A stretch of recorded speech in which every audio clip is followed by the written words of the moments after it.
अच्छे रंभा, जाओ तुम लोग साधु बाबा को ढूंढकर अवश्य लाना, खाली हाथ वापस नहीं लौटना।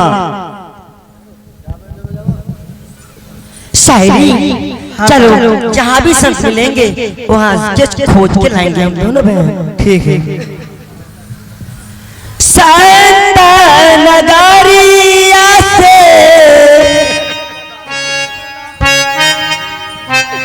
अइले मोरा सैया साथी है,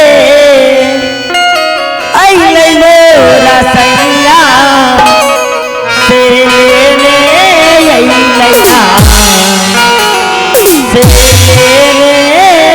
लैला हम तेरे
हेलो, आइए। आप है दान के दौर में सुशांत राज सरोनी निवासी है, जिनके तरफ से शानदार 101 रुपए के दान आए हैं हमारे पूरे पार्टी की ओर से। साधुवाद। सैली अभी तक नहीं, एक भी साधु बाबा नहीं नजर आया। अगर साधु बाबा नहीं मिलेंगे तो महारानी की बात अधूरा रह जाएगी। सैली हम क्या करेंगे, क्या जवाब देंगे महारानी को, हम कैसे जाएंगे महल। बैठे ध्यान धरे क्या जोगी, बैठे ध्यान धरे क्या जोगी, जपने हमारा पाद को शरणा, बैठे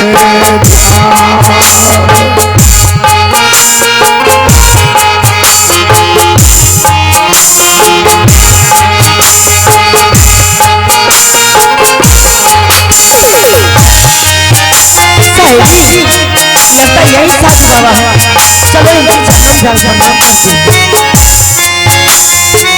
प्रणाम साधु बाबा।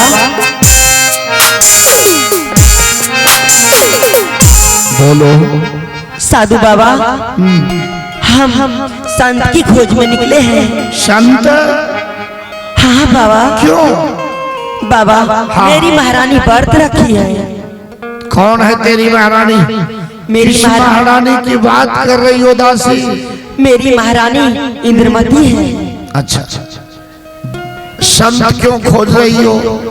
बाबा मेरी महारानी व्रत रखी है, प्रत्येक रोज 5 संतों को भोजन कराती है, फिर बाद में वो भोजन करती है। अच्छा हाँ बाबा। तो 5 संतों को भोजन कराकर भोजन करती है। हाँ बाबा। तो जाओ किसी और जगह से साधु ढूंढ लो, लेते जाओ। बाबा 8 रोज से हम लोग ढूंढ रहे हैं, सिपाही दासी, एक भी साधु बाबा नहीं नजर आ रही है बाबा। अच्छा हाँ तो क्या बाबा आप चलिए मेरी महल। अगर तेरी महारानी इस तरह की व्रत रखी है और उस व्रत को तुम आई हो कहने के लिए, तो जाके कह दो कि आज इंद्रमती से जिनका व्रत है वह क्यों नहीं साधु को ढूंढने गई कि तुझे एक दासी को संतों की खोज में भेजा है? बाबा हाँ, जितना महल के काज होते हैं सिपाही लोग कर लेते हैं, जितना बाहर के काज होते हैं हम लोग दासी लोग कर लेते हैं। मतलब कि तुम्हारी महारानी अपने घर से बाहर नहीं जाती, वह नहीं खोजती, तुम्हें ढूंढने के लिए कहा है। हाँ बाबा। जाओ, आज तुम अपनी महारानी को स्वयं कह दोगी आज के साधु जो मिला है वह आने से इनकार किया। बाबा नहीं बाबा, हमसे कौन गलती कौन भूल हुई है साधु बाबा। बाबा दासी, हाँ मैं कहता हूँ कि तुम्हारे कहे हुए पर मैं नहीं जाऊंगा। अगर जिनका व्रत है वह स्वयं नहीं आती है तो मैं नहीं जाता। ठीक है बाबा, आप यहाँ पे थोड़ा देर रुक जाइए, मैं अपने महारानी को यहाँ तक बुला के लाती हूँ। जाओ जाओ, मैं तब तक इसी जगह रहता हूँ। चलो चलो चलो जाओ।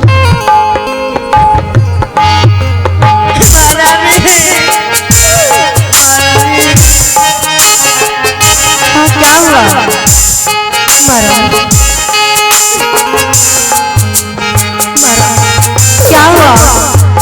साधु बाबा मिला मगर वो नहीं आया। क्या नहीं आए हैं? चलो तो मैं चल चलो ना महारानी।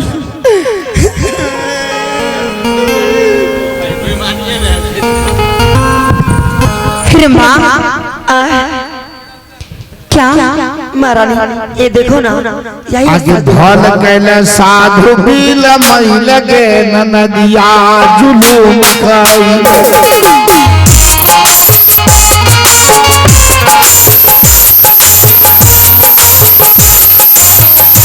कैले साधु बिल मई लगे नदिया जुलूम साधु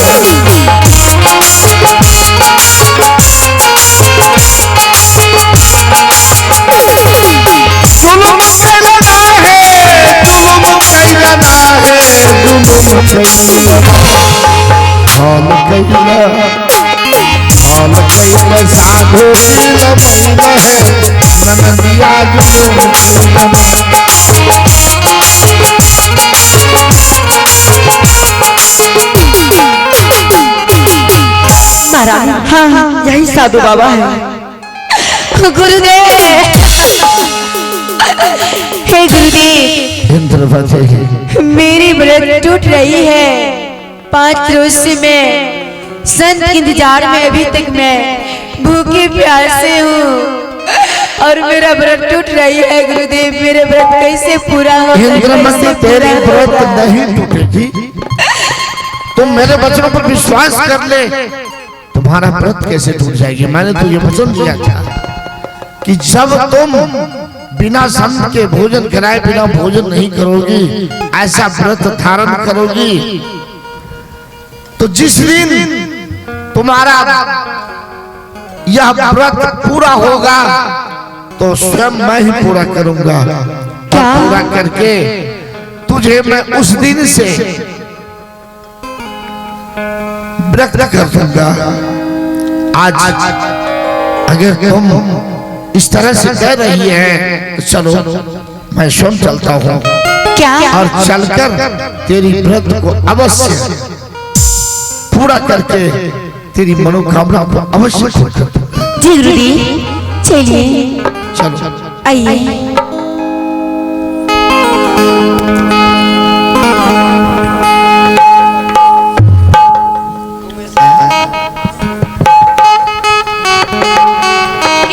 आइए।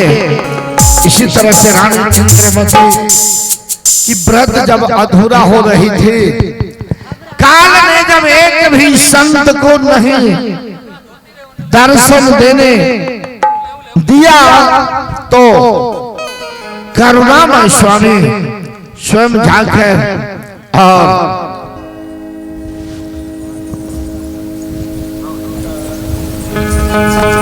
स्वयं जाकर उन्होंने रानी इंद्रमती की व्रत को उन्होंने पूरा किया है। आइए अब देखा जाए कि आज रानी इंद्रमती को व्रत को साहब किस तरह से पूरा करते हैं।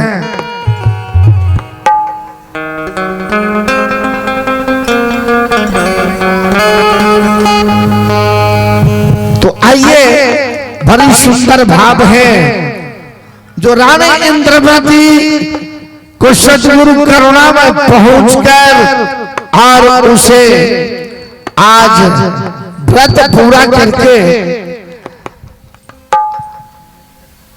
सारा भक्ति की वृत्तांत बताकर करुणा में स्वामी उसे धन धन करते हैं। आइए